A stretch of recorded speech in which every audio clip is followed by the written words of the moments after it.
Hola muchachos, muy buenos días. Buenos días para Alejandro, Alex, Joan David, Leonardo. Doctora, buenos días.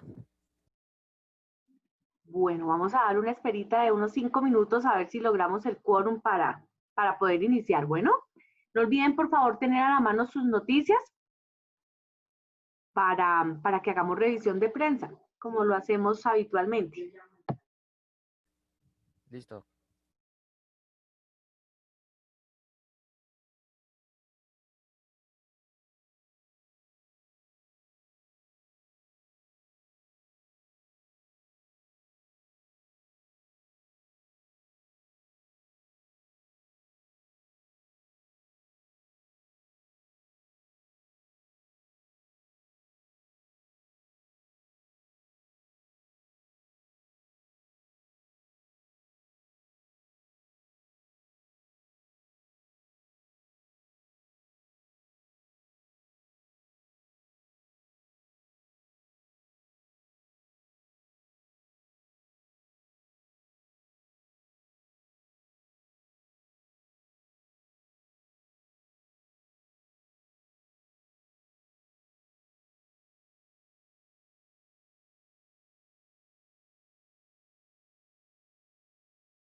Bueno, vamos a dar inicio ahora sí, ya tenemos muchísimo más quórum.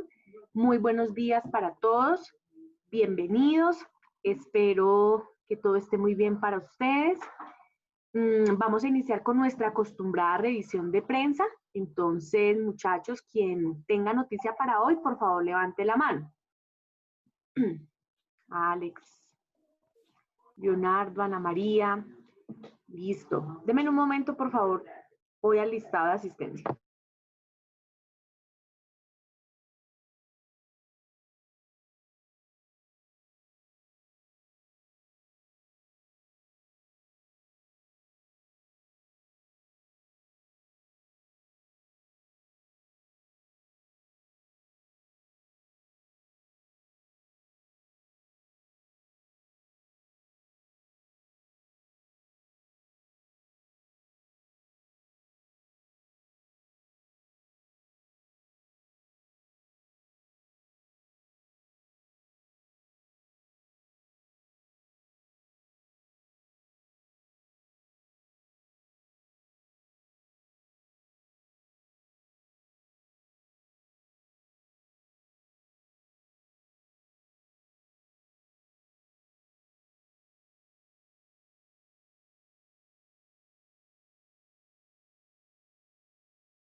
Bueno, muy bien, ahora sí, casi que no encuentro el listado.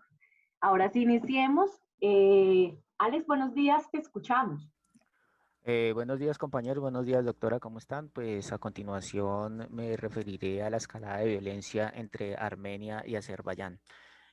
Armenia y Azerbaiyán son dos ex repúblicas soviéticas y tienen profundas diferencias desde hace pues décadas, ¿no? Esto a raíz de un conflicto territorial que desde pues este domingo se han materializado pues en mortíferos combates en Nagorno-Karabaj en clave secesionista de Azerbaiyán apoyado por Armenia. Los violentos combates entre el ejército azerbaiyano y los separatistas estallaron en la región, que fue escenario de un conflicto sangriento que dejó más de 30.000 muertos a principios de los años 90.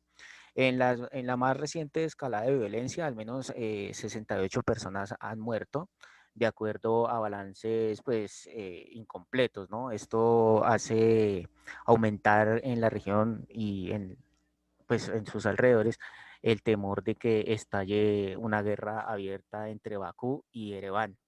En diciembre del 2015, el presidente armenio de aquel entonces, Sergei Sarkisian, y su homólogo azerbaiyano, y Ian Aliyev, se reunieron pues, en pro de un acuerdo de paz, pero pues no consiguieron llegar a ningún compromiso, ¿no? Los mediadores denunciaron una situación insoportable en el terreno y a principios del 2016 intensos combates enfrentaron las fuerzas azerbaiyanas y armenias, suscitando pues el temor de una guerra abierta. Estos incidentes son los peores desde 1994, ¿no? Que causaron al menos 110 muertos entre civiles y militares de ambos bandos. Un alto al fuego negociado por Rusia puso fin a los combates, pero los disparos y los enfrentamientos en las líneas del frente siguieron siendo frecuentes.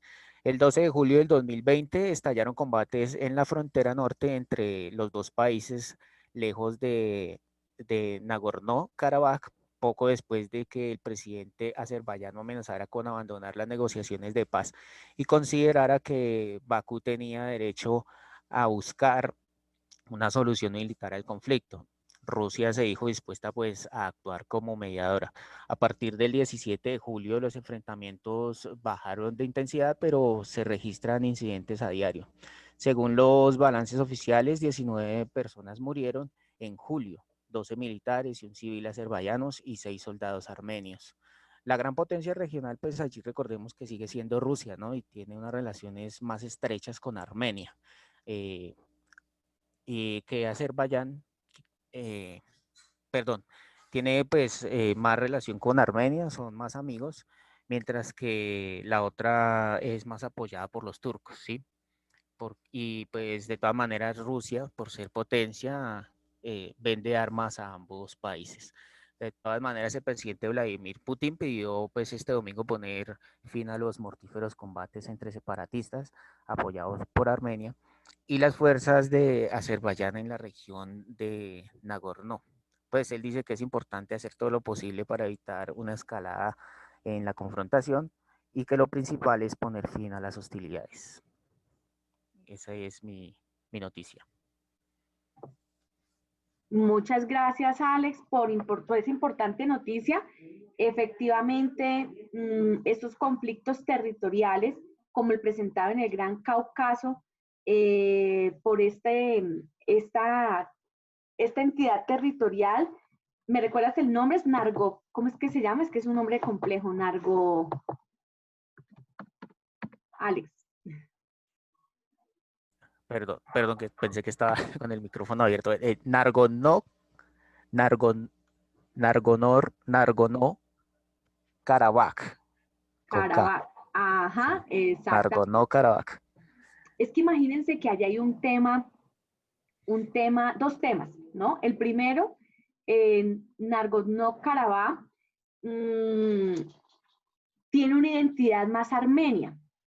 La mayoría de sus habitantes son cristianos, pero cuando se hicieron esas delimitaciones sin pensar en esas identidades culturales, este territorio quedó en manos de Azerbaiyán, donde se practica o son la mayoría musulmanes. Obviamente, pues estas personas de este territorio se sienten en minoría y por eso es que por años han luchado por su independencia. Y lo otro es que en esa región del Gran Cáucaso es una región muy rica en petróleo y ahí está realmente la verdadera causa de la disputa del poder o de la soberanía a ejercer en este territorio. Entonces, importante noticia. Son esos conflictos territoriales que siguen persistiendo en el sistema internacional y que por lo general tienen motivaciones de carácter económico y de carácter geopolítico y geoestratégico. Gracias, Alex, por esta noticia. Vamos ahora con Leonardo Steven Chaparro. Buenos días, profe. Buenos días, compañeros. Hola, Leonardo. Profe, como para resaltar esa noticia es que en ese territorio de Nagorno-Karabaj, en sí es de Azerbaiyán, pero tiene un estado de facto. Entonces, siempre han estado separados de Azerbaiyán y de Armenia en sí. Entonces, como en sí ellos se llaman República de Artsaj y solamente están como aceptados con 3 países que también están en ese rollo de ser aceptados internacionalmente. Y también porque pues en ese territorio lo que pasa también son oleoductos desde el mar Caspio hasta el mar Mediterráneo. Por eso también Turquía ahí está ayudando a Azerbaiyán porque pues es una ayuda mutua, se podría decir. Sí, Leonardo. Me gustaría presentarles un análisis, ya que los veo tan interesados en este tema y que tienen conocimientos previos del mismo, un análisis que hace un internacionalista sobre los elementos claves que hay que tener presentes para entender ese conflicto. Gracias, Leonardo. Esa era tu noticia, ¿cierto? No, mi noticia, ¿No? Ah, no, mi noticia es, ese era como un plus. Mi acotar, noticia claro. es el contagio del presidente de Estados Unidos, Donald Trump, de COVID-19 y todas las repercusiones que ya han tenido. Entonces, por ejemplo, apenas a las 12 horas de que el presidente de Estados Unidos, Donald Trump, contrajo el coronavirus, las bolsas de economía internacionales de Estados Unidos han caído por lo menos un 1%. Y pues todo el mundo en el sector económico está dando vueltas por si el presidente llegase a fallecer. Primero eso, y segundo, eh, crecen los contagios en el entorno del presidente norteamericano. Llevan 3 senadores y 2 asesores. Entonces, recordemos que Donald Trump el pasado 2 de octubre, o sea, ayer, fue a pasar la noche en el hospital militar Weather Street, donde fue llevado el viernes por la tarde, hora norteamericana, y permanecerá ya en confinamiento y en tiempo indefinido para saber cuál es su situación médica. También allá está haciendo todas sus funciones en oficinas presidenciales, entonces prácticamente se pasó allá todo el trabajo al hospital militar. El último mensaje emitió por la Casa Blanca, el mandatario hizo saber que ya está en tratamiento del coronavirus y está sometido en el hospital dando resultados positivos para salir de la enfermedad y agradeció al pueblo norteamericano. También ya se han dado cuenta que el director de campaña electoral, Bill Stipp, también dio prueba positiva de COVID y también Kevin Conrad, que era principales asesores de Donald Trump, también han dado positivo. Entonces, se está dando un incremento exponencial frente a todo lo que viene siendo el círculo personal y profesional del mandatario. Entonces, esto ha dado como cierto desazón frente a lo que se podría hacer y lo que se va a hacer también en las elecciones de Estados Unidos que se llevarán a cabo el 3 de noviembre. Entonces, están en la expectativa cómo evoluciona la enfermedad y qué acontecimientos pueden haber tras esto. También su competidor para la Casa Blanca, John Biden, ya se hizo la prueba y él sí dio negativo. Entonces, están a la espera qué se puede hacer. Esa es mi noticia. Un mes, hoy un mes para las elecciones presidenciales en Estados Unidos. Eso tiene un efecto político que lo discutíamos ayer en clase, y es que esto fue lo peor que le pudo suceder a Donald Trump, porque básicamente en él se está evidenciando la incompetencia con la que se manejó la pandemia. Entonces, eso, por supuesto, va a generarle más réditos políticos a Joe Biden.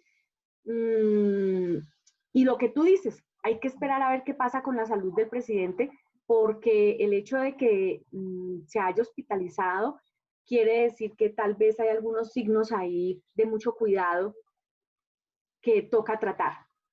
Sí, señora. Y también lo otro es que están, pues todo el mundo está en la mira del presidente, porque Estados Unidos ya va a más de 200,000 muertos y como más de 3 millones de infectados. Entonces, ha sido el país más infectado frente a la pandemia y todas las leyes y normas que ha hecho Donald Trump, pues han sido insuficientes para contener la epidemia.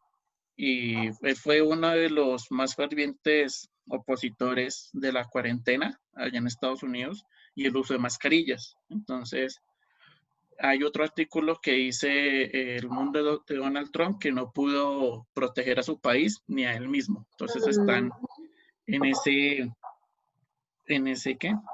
En ese recubrimiento de la noticia que ya es global prácticamente. Todo lo que pasa en Estados Unidos repercute ya a nivel mundial. Gracias, Leonardo. Muy bien, muy bien. Muy buenas noticias. Vamos con Ana María Jiménez. Hola, Ana María. Hola, profe, buenos días para todos. ¿Me escuchan bien? Sí, sí, súper bien. Listo, entonces Yo también les traigo una noticia respecto al coronavirus, pero en esta vez en el país de Venezuela. Y es la difícil tarea que lleva el personal médico de los hospitales públicos de Venezuela, ya que están ganando al mes $4 a $5. Esto pues no es nada para toda la labor que ellos tienen. También denuncian que no tienen implementos como tapabocas, guantes, ningún tipo de elemento de bioseguridad para ellos. También denuncian que no cuentan con agua en estos hospitales públicos, es decir, que para lavado de manos o para cualquier tratamiento que implique el agua, o sea, que la mayoría implican necesariamente el lavado de manos, se les hace imposible. Ellos al denunciar esta situación, la policía de inteligencia de este país los secuestra, los amenaza, los violenta por el solo hecho de denunciar esta situación. En el BBC pues dan como una serie de testimonios de ciertos médicos que denuncian esta situación, que trabajan alrededor de 12 a 20 horas diarias y a pesar de ello, pues tienen que conseguirse otros recursos, otros trabajos, pues para poder sobrevivir, para poder ir al hospital, cubrir todo el turno y pues precisamente para eso, para que no sean secuestrados por la misma policía y pues para protegerse a ellos y a su familia. Prácticamente están obligados a trabajar, ya que muchos han como renunciado, han desistido, pero aún así cuando desisten, la misma policía va y los busca y los obliga a volver al sitio de trabajo. Entonces, mi noticia va referida a esa situación que están viviendo los hospitales públicos y los empleados de los hospitales públicos en Venezuela. No, supremamente preocupante, Ana María, porque pues entonces, si no estamos protegiendo al sector salud, que es el primer frente para hacer, para manejar esta pandemia, y los estamos obligando, o bueno, los están obligando a trabajar, porque creo que en Colombia también como que hay unos casos ahí aislados donde a los médicos y enfermeras que han estado infectados con el virus y no han logrado todavía salir de eso, los están obligando a trabajar en los hospitales. Entonces, imagínate dónde se va a sentir uno como paciente seguro. ¿Mm? Exactamente. Sí, Y, la situación es bien difícil. y además los salarios tan paupérrimos que ganan que no se compadecen frente a todas las horas laboradas y pues las actividades que tienen que desarrollar, ¿no? Claro, porque digamos, pues la noticia, aunque no hace referencia al país de Colombia, pero digamos que yo por experiencia propia que viví con el coronavirus acá en mi familia y todo, tuve la experiencia de tener, digamos, a mi hermano en la UCI y enfermeras que nos contaban testimonios de que tienen o las obligan a tener turnos de 36 horas seguidas sin parar, sin dormir, muchas veces sin alimentarse, porque cuando ellas ingresan a la UCI, ellas no pueden volver a salir porque pues el contagio y todo esto, ellas tienen que andar con un uniforme, con unos implementos de bioseguridad tremendos. Entonces, digamos que si hacemos también la comparación de acá a Colombia, pues digamos que si también tienen un sueldo de 1.500.000 enfermeras, porque ellas, la mayoría son las que hacen el gran trabajo, ciertamente son las enfermeras que están ahí al pendiente de los pacientes, que los están cuidando. Tampoco es un salario que uno diga es digno para tal profesión. Claro, claro, Ana María, así es. Tienes toda la razón y lo que te digo, se han presentado casos aislados de personas del personal de la salud que están contagiados, no han salido, no se han recuperado del todo y los obligan a trabajar. Así es, sí, señor. Gracias, Ana María, por tan importante noticia. Muchas gracias a todos por su activa participación. Vamos entonces a dar inicio a la clase. Como se los había anunciado, hoy vamos a hablar sobre el contexto global. Ya pudimos ver parte de la clase en la lectura que ustedes hicieron para la actividad de la semana. Permítanme, por favor, ya Ya les comparto las diapositivas.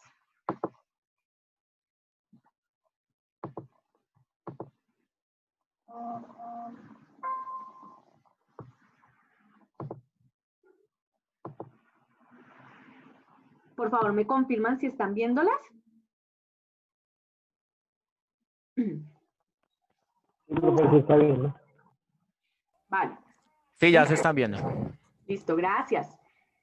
Bueno, entonces en primer lugar hay que decir que así como tenemos un contexto nacional que tiene un sistema nacional, también hay un contexto global que tiene un sistema internacional. El sistema internacional es la unión de muchas unidades, ¿no? Por eso es un sistema. Lo componen muchos elementos que permiten que funcione esa estructura internacional. Y, por supuesto, uno de los elementos fundantes del sistema internacional son sus actores, los cuales pudimos identificar en la lectura. Pero antes de entrar a hablar sobre los actores, vamos a hablar sobre lo que caracteriza al sistema internacional, que es un sistema muy complejo. Dentro de las mismas características vamos a ver que pareciera que una característica se contradice con otra, pero no es del todo así. Eso es una amalgama rara de entender, pero se logra entender. Y los internacionalistas han tratado de estudiarlo muy juiciosamente, muy rigurosamente desde lo académico. Entonces, en primer lugar hay que decir que el sistema internacional es un sistema que se caracteriza por ser heterogéneo. Como ustedes pudieron ver en la lectura, el sistema tiene una pluralidad de actores.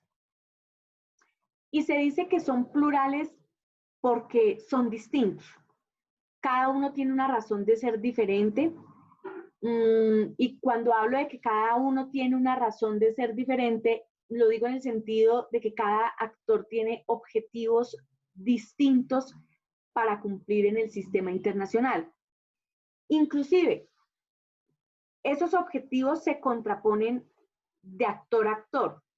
Los objetivos, por dar un ejemplo, de una organización no gubernamental son distintos a los objetivos de una empresa multinacional, que también hace parte del sistema.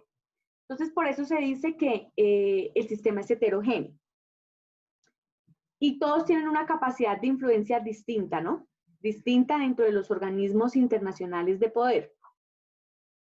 También se dice que el sistema internacional se caracteriza por ser estadocéntrico. ¿Por qué? Porque el actor principal del sistema se considera que es el Estado. Dado que el Estado es el único que puede hacer orden internacional, es el único que tiene la potestad de decidir por toda una sociedad, el que tiene poder político. Por eso es que el mediano orden que tenemos, lo tenemos por la decisión de los estados de constituir ese orden. Es decir, se cede un poco como de la soberanía que se tiene como estado a esas organizaciones intergubernamentales para que allí se decidan sobre asuntos que están por encima de lo nacional. Por eso se dice que el sistema es estadocéntrico. También el sistema es interdependiente y eso se debe al proceso globalizador. Recordemos que la globalización es la integración mundial de muchos aspectos. Nos integramos políticamente cuando tomamos decisiones supranacionales en las organizaciones intergubernamentales.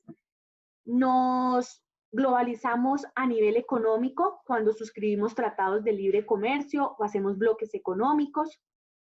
Nos globalizamos culturalmente cuando constituimos, por ejemplo, organizaciones no gubernamentales en torno a ciertos temas. Ahí, por ejemplo, hay una coincidencia de objetivos y es una forma cultural de organizarse las sociedades. Lo que pasa es que, bueno, también nos hemos globalizado mal culturalmente porque hemos tratado, o más bien esta globalización occidental ha tratado como de aplanarnos a todos dentro de una misma identidad y ahí es donde ha estado, por ejemplo, mal la globalización. Bueno, pero eso es otra discusión que no voy a entrar acá, sino que la haremos cuando hablemos sobre el concepto de globalización. El hecho es que entonces el sistema internacional es globalizado porque asiste a esa integración mundial desde lo político, desde lo económico, desde lo cultural, desde lo tecnológico. La llegada de la Internet ha sido revolucionaria en el siglo XXI y eso pues nos ha permitido estar informados, nos ha permitido hacer negocios, nos ha permitido educarnos, nos ha permitido conocer otras culturas, conocer otros idiomas, etcétera, etcétera. Entonces, como ya estamos tan integrados y casi que las fronteras se volvieron porosas, es decir, las fronteras ya están pasando a ser inexistentes, pues vivimos entonces en interdependencia. Y el estar tan interdependientes nos ha originado esta premisa de que los problemas se volvieron comunes. Y asimismo, las respuestas institucionales o las respuestas para la solución de esos problemas también se volvieron comunes. Un claro ejemplo de ello es lo que estamos viviendo hoy en día con el tema pues, de esta pandemia, de esta enfermedad respiratoria. Un problema que se origina en Wuhan, China, se nos volvió un problema hasta el último rincón de este país, para hablar de Colombia, hasta en el último rincón de este país, eso se volvió un problema. Se nos volvió un problema a nosotros como individuos. Y entonces, por eso el sistema aboga por esos foros internacionales donde se deberían discutir las soluciones comunes para abordar esos problemas. De ahí la interdependencia, de ahí el que el sistema se caracterice por ser globalizado. Y también el sistema se caracteriza por ser fragmentado. Es decir, hay reivindicaciones identitarias. Se han constituido muchos movimientos sociales en red que tienen dos objetivos en común. Porque cuando hablo de constitución de movimientos sociales en red, me refiero a que lo constituyen desde muchos países en torno a unos movimientos. Y esos movimientos tienen como objetivos, en primer lugar, cuestionar la forma tan desigual como nos hemos globalizado, sobre todo financieramente, económicamente, y cuestionar la pérdida de la identidad que ha traído esta forma de globalizarnos. Y debido a que persisten esas luchas identitarias, es que se afirma que el sistema internacional es fragmentado, no es monolítico, no es único. Gracias a Dios pensamos distinto, vemos el mundo desde distintas concepciones, tenemos distintas posiciones, tenemos diversidad en la gastronomía, tenemos diversidad en la libertad de cultos, en la indumentaria, etcétera, etcétera. Por eso se dice que el sistema es fragmentado. El sistema internacional también se caracteriza por ser jerárquico. Por supuesto, como todo, hay unos poderes que desarrollan más ciertos países que otros, y al desarrollar esos poderes económico y militar, pues es lo que hace que la incidencia en el sistema internacional sea diferente. No es lo mismo la incidencia de Colombia dentro del sistema internacional que la incidencia de Estados Unidos, y eso lo sabemos. Por eso entonces se dice que es jerárquico. También el sistema internacional se ha caracterizado por ser anárquico. No hay un gobierno común. Un gobierno común que logre alinear a todos los países. Lo que han habido son unos bloques. Son unos bloques o unos ejes de poder dentro del sistema internacional que han ido ganando adeptos de acuerdo también a las coincidencias ideológicas de los países. Es lo máximo que hay, pero no un gobierno no una autoridad pública internacional que haya logrado organizar la vida de todo el sistema internacional. Lo máximo que hemos hecho, muchachos, ahí tal vez es Naciones Unidas. Recuerden que Naciones Unidas nace después de la Segunda Guerra Mundial. Ha logrado aglutinar hasta el momento 193 países. Pues no es un organismo, por supuesto, coercitivo, pero sí ha logrado ser un foro para poner de acuerdo a todos en algunos puntos, en algunos objetivos en algunos objetivos que no, en algunos objetivos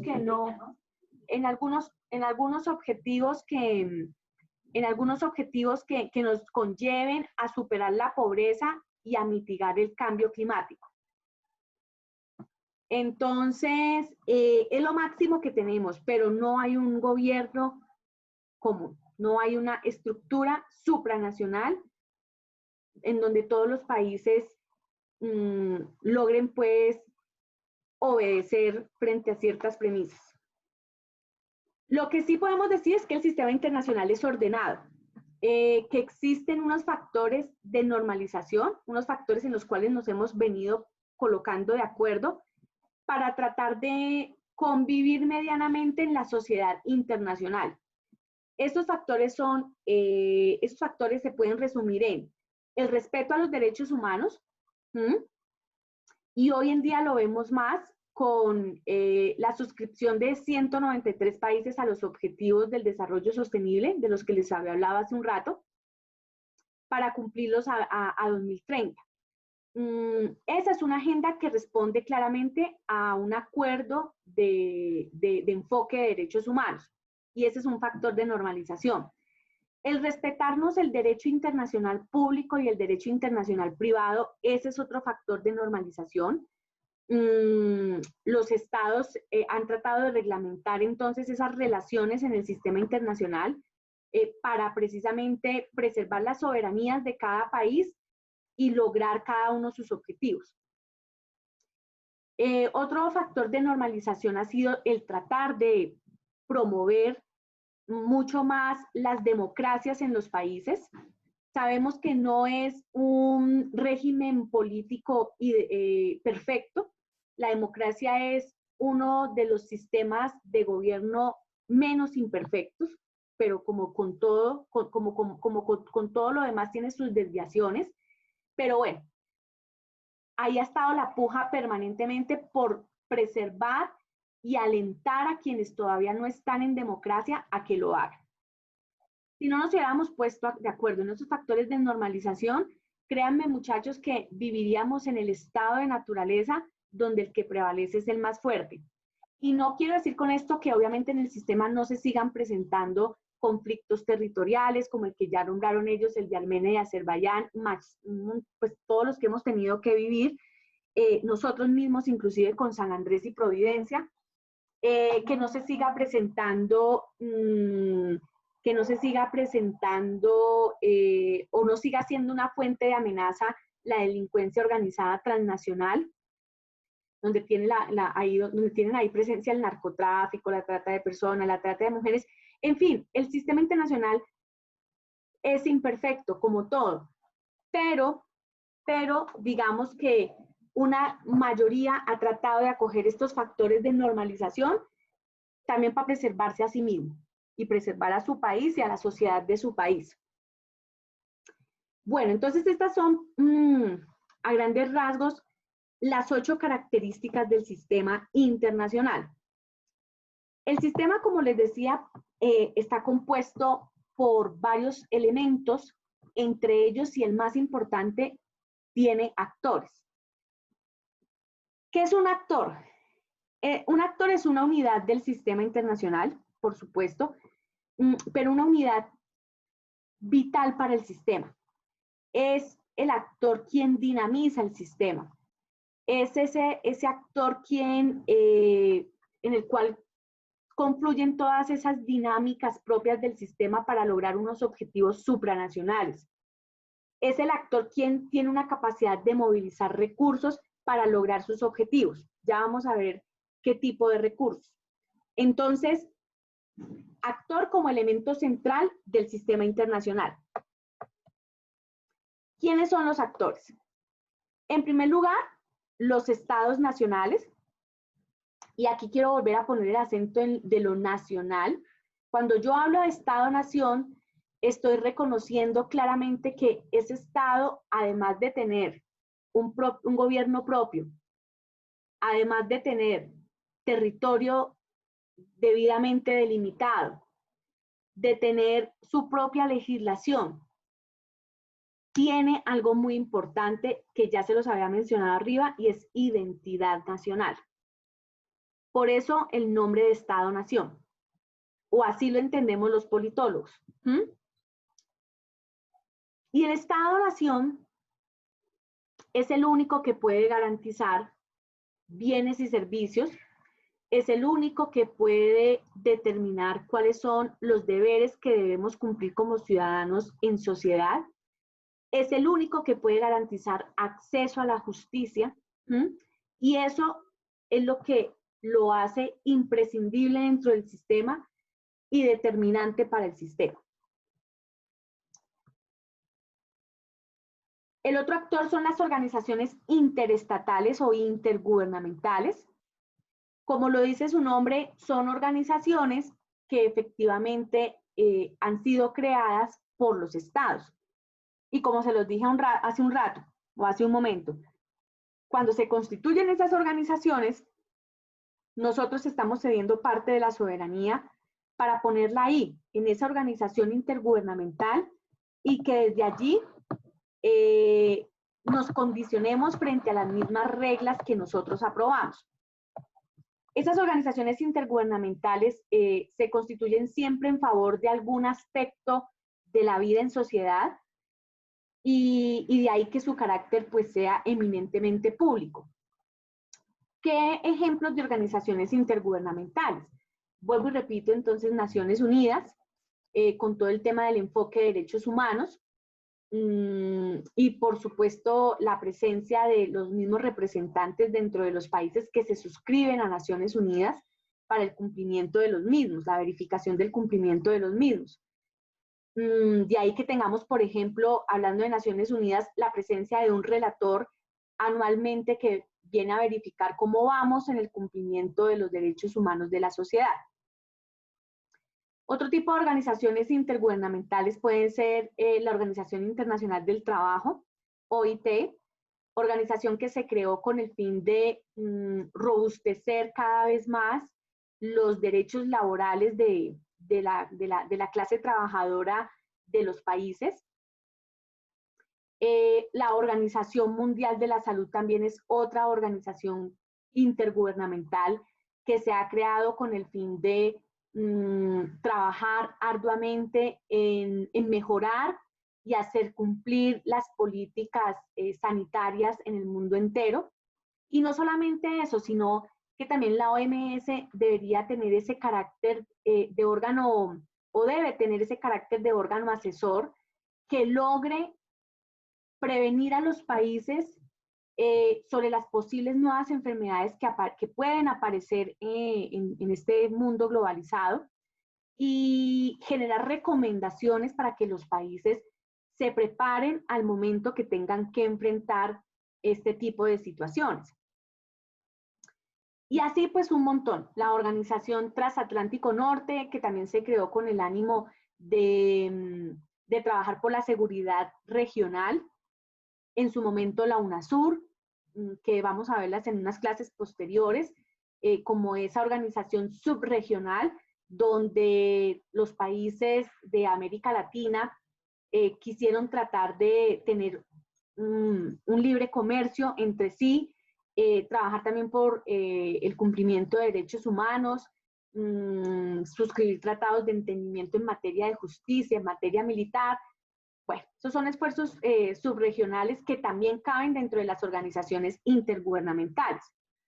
Las organizaciones no gubernamentales no tienen ánimo de lucro,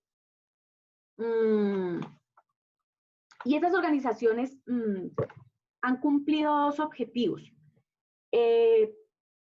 El primero de ellos, trabajar por causas muy nobles para la sociedad. Y por eso es que no tienen carácter lucrativo.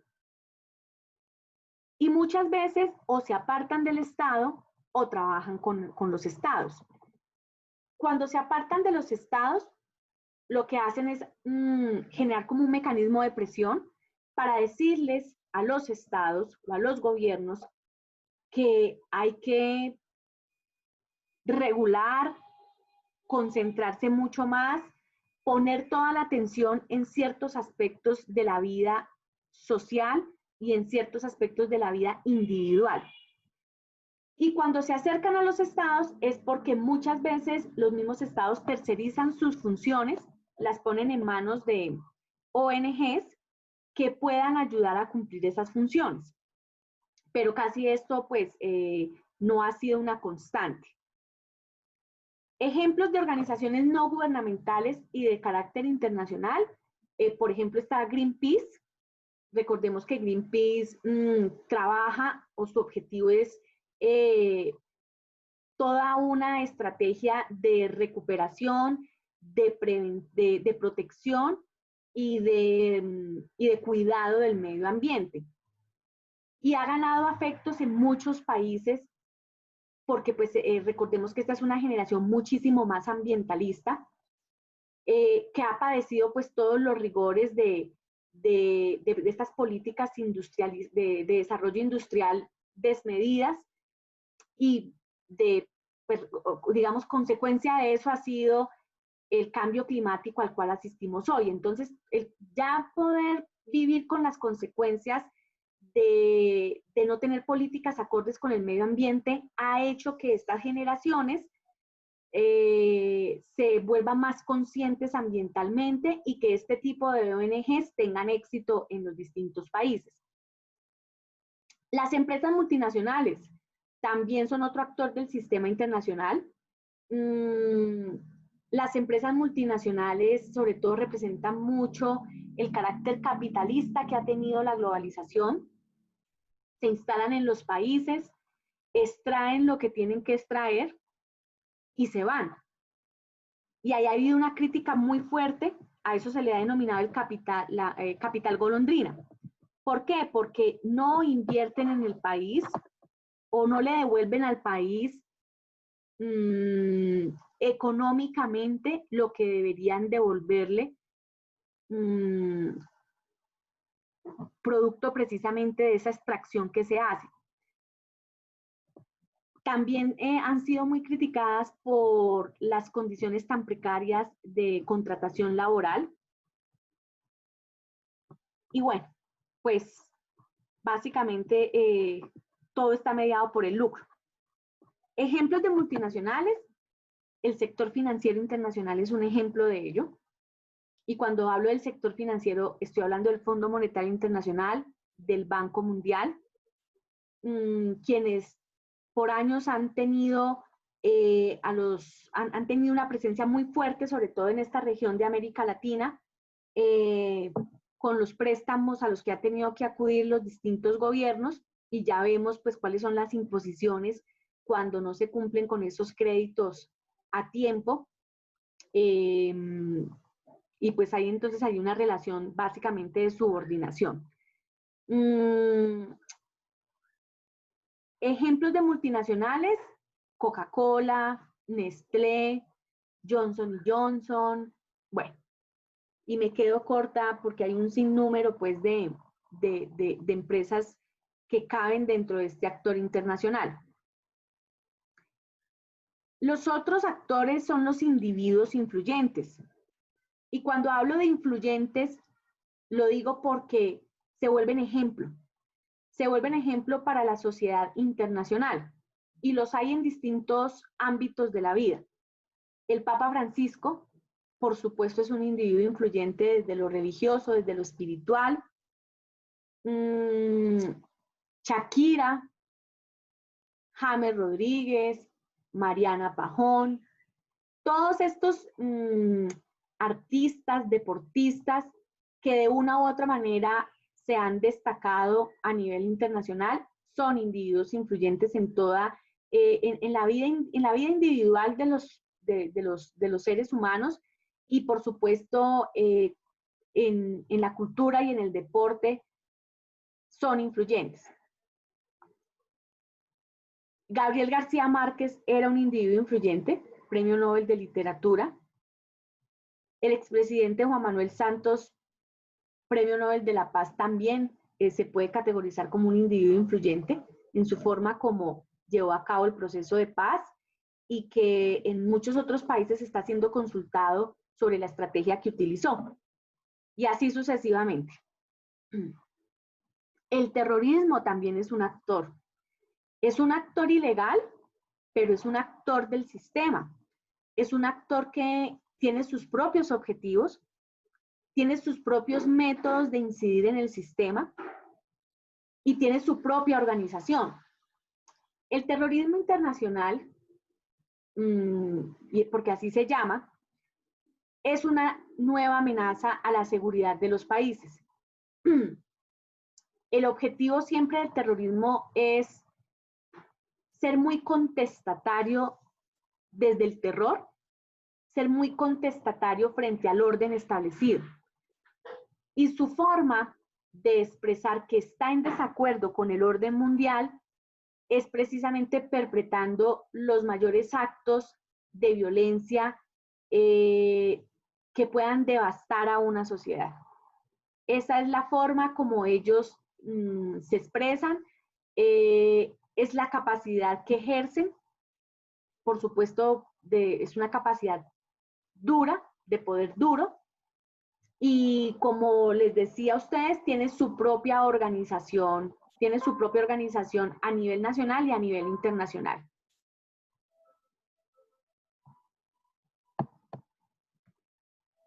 El sistema internacional también tiene una estructura jerárquica, una estructura que, como lo dice bien la profesora Esther Barbé, obedece a las posiciones políticas dentro del sistema.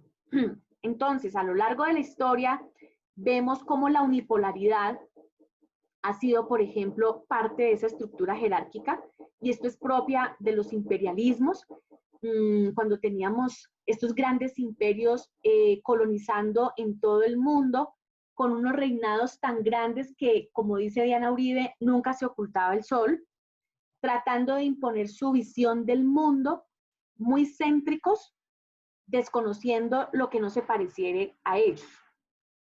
La bipolaridad propia de la Guerra Fría, este es el mejor ejemplo, dos potencias mundiales en ese momento disputándose el poder político y económico del sistema, por un lado la Unión Soviética con el socialismo y por el otro lado Estados Unidos y el capitalismo.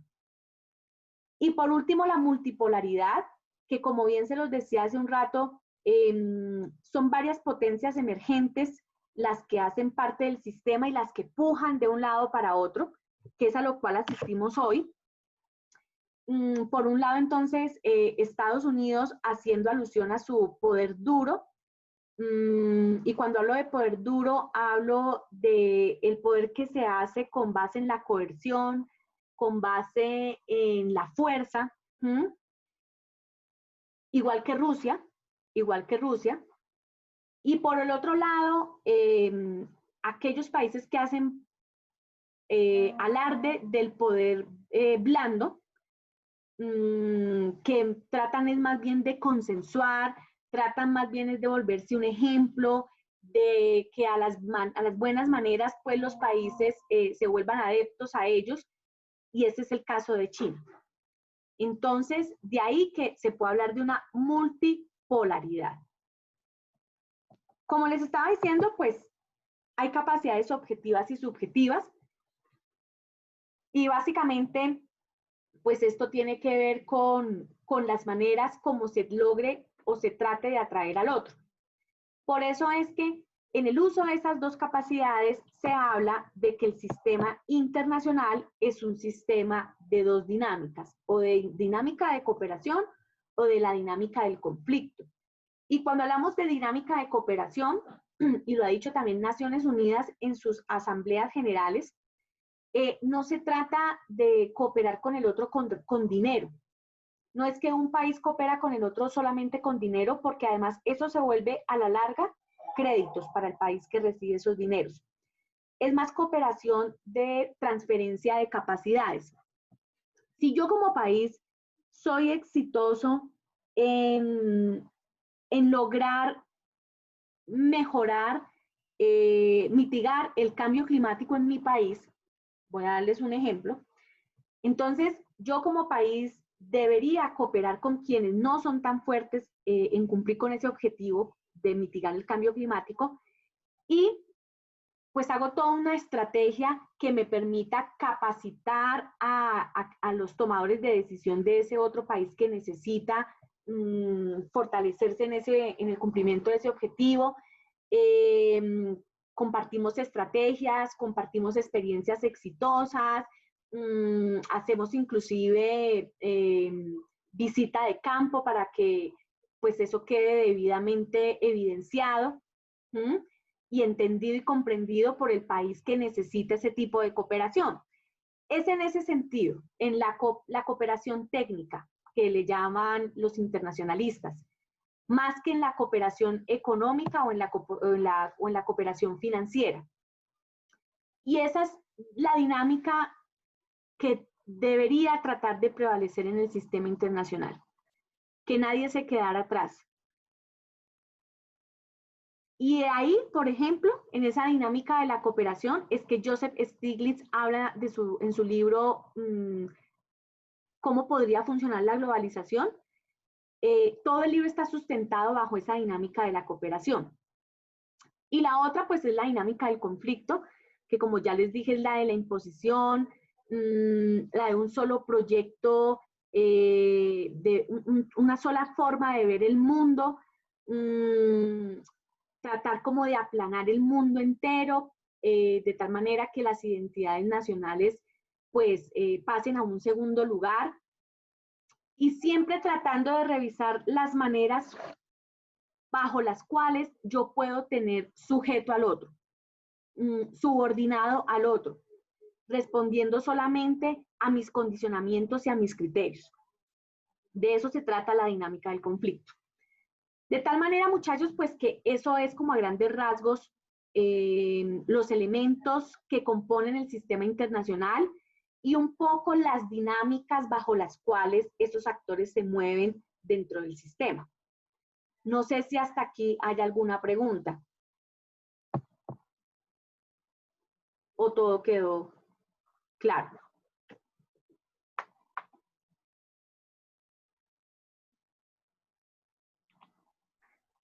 Hola, profe, ¿cómo estás? Hola, Camila. Profe, bueno, la clase estuvo muy interesante y me gustó mucho, pero yo tengo una pregunta en cuanto a la actividad que tocaba enviar el día de ayer, pues es que se me pasó un poquito la hora y como a las 12:04 fui a subir la actividad y pues ya no pude, profe. Es que No te estaba preocupes. embolatada con muchos trabajos. Entonces voy a dejarla hasta el domingo, hasta mañana a la medianoche. No quiero dejarles actividades para la otra semana porque pues ya todos saben que estamos en semana de receso y pues la idea es que también descansen. Yo la amplío hasta mañana a la medianoche. ¿Vale, Camila? Bueno, profe, muchas gracias, qué Y pena contigo. no te preocupes. Y para todos aquellos quienes no hayan presentado la actividad, entonces pilas para que se pongan al día con eso este fin de semana. Bueno, profe, muchas gracias. Bueno, entonces si no hay preguntas, si no hay más preguntas al respecto, pues damos por finalizada la sesión. Nos vemos, si Dios quiere, en 15 días. Ojalá puedan descansar. Yo sé que muchos de ustedes trabajan, pero pues el no tener por lo menos que estar en la clase la otra semana, eso descarga un poquito. Así que pues nos vemos en 15 días con el chip renovado para culminar lo que nos queda de semestre de la mejor manera y siempre pues vamos para adelante. Un abrazo para todos y muchas gracias de verdad por su activa participación y por su interés. Igualmente, doctora, muy amable, feliz día. Gracias. Que descanse. Muchas gracias, profe. Hasta luego. Gracias, profe, que estés bien. Es lo que fin de semana. Chao muchachos, que estén bien. Buen fin de semana, gracias. Chao, profe. Chao.